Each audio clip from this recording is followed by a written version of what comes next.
Have you ever wanted to create content that you were able to express to the world, but not really know where to start? I was there once, and let me tell you, if it wasn't for Anchor, I don't know what I'd be doing right now. So, let me explain.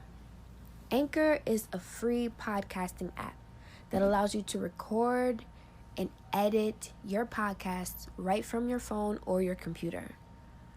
Anchor will put all of your podcasts on Apple Podcasts, on Spotify, and many other platforms. And you don't have to worry about minimum listenership because you will get paid regardless. It's everything that you could ever need in a podcast. So I highly recommend that you download the free Anchor app or go to anchor.fm to get started today.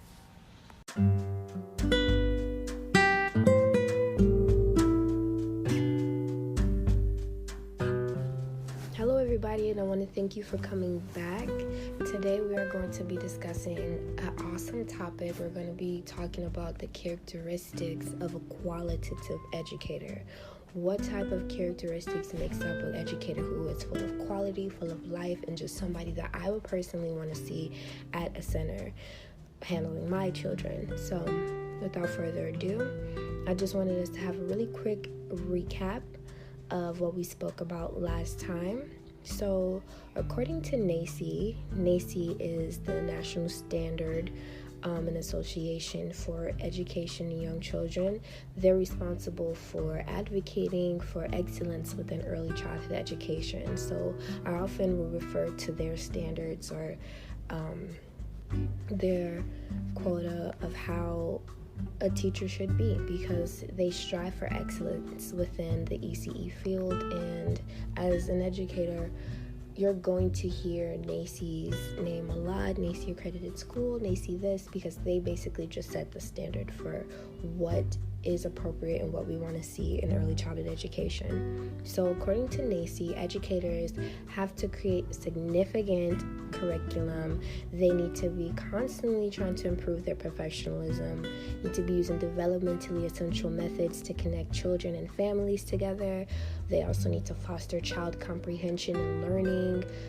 It's important to collaborate with families and colleagues, and then to also observe and assess young children. So, just a quick recap. Now, let's jump into the characteristics. The first one that I want to bring up today is active. Most teachers who are qualitative are very active.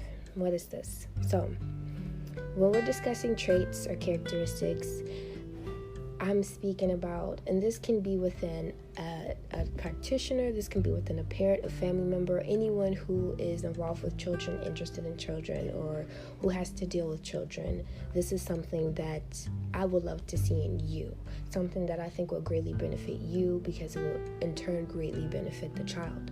So the first thing I look for whenever I enter a classroom is how active an educator is. So let's say you have an infant and they're getting close to their first birthday, but they haven't quite gotten the gross motor skills down. They haven't quite gotten it down yet. They really don't know how to crawl yet. They don't know how to pull up and so forth. All of the developmental milestones that they typically should have reached, they're not there yet. So an active educator would constantly be searching for new ways to improve areas within their classroom, and even in their classroom, whatever's in their classroom as well. So the children, and in this case, that means that the teacher will be observing and constantly assessing the child, so that they can research ways to develop a specialized curriculum for that specific child, and then in turn that will improve their gross motor capabilities. It's also important to note that most active educators, they just don't stop right there. They'll go so far as to reach out to the parents and offer resources to the families to connect them to essential services like PT, which is physical therapy. That would be an ideal suggestion for a child who is lacking in the gross motor development area, and that's just one example.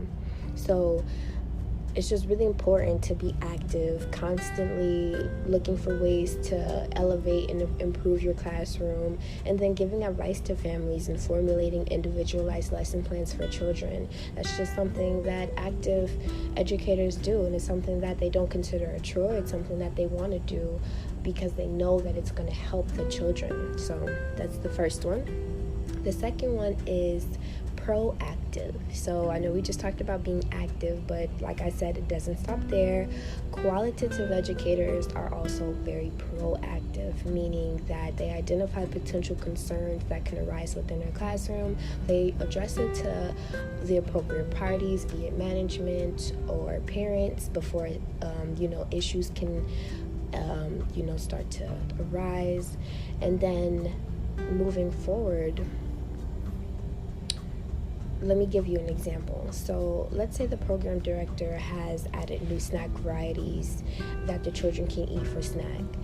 A proactive teacher would reach out to the parents, say, hey, we have new snacks in. Let me explain what these new snacks are. And then they'll go ahead and encourage the parents to try some of the snacks. Go ahead and take some home when you come and pick up your child later on today, so that they can, try it and see how they like it and give you feedback. And then also check back in with them the next day to see how they liked it.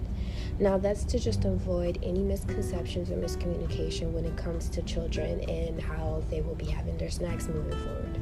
So proactive teachers, they go above and beyond just to reassure and keep parents and all the appropriate parties updated about what goes on within their classroom.